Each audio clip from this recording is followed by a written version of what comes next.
सबको बहुत बहुत धन्यवाद है और मेरा नमन है। आप लोगों की हिम्मत को मैं दाद देता हूं कि आप हमेशा हर दिन में संख्या बढ़ी है, घटी नहीं है।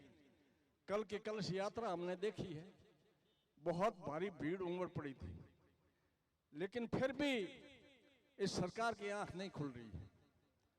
अपने जिला प्रशासन को दोष दे उससे कुछ नहीं है, जिला प्रशासन के पास कुछ नहीं है, न राजस्थान सरकार के पास कुछ भजनलाल के पास है।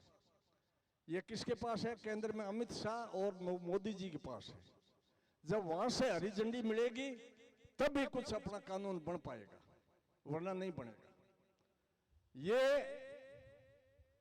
पहले उस टाइम में खेजड़ी के ऊपर मां अमृता देवी ने 363 बलि दी थी।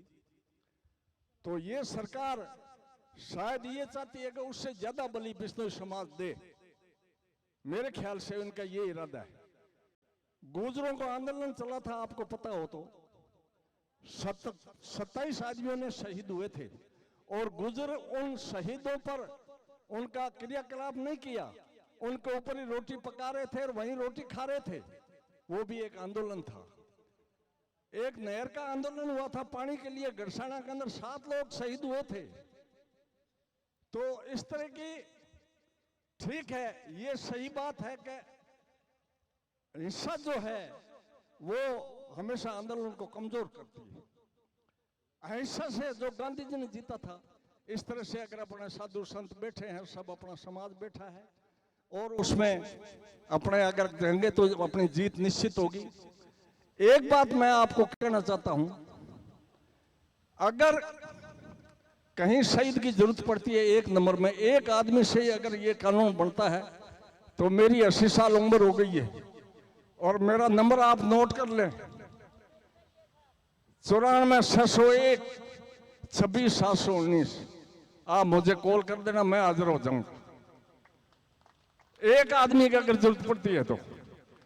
दूसरा, अपने को जैसे गुर्जरों में शहीद हुए थे इस तरह शहीद होना पड़ेगा, क्योंकि जब दिल्ली के चारों तरफ किसानों ने घेराव किया था और आंदोलन किया था, उस टाइम में मोदी सरकार की आंख नहीं खुली थी।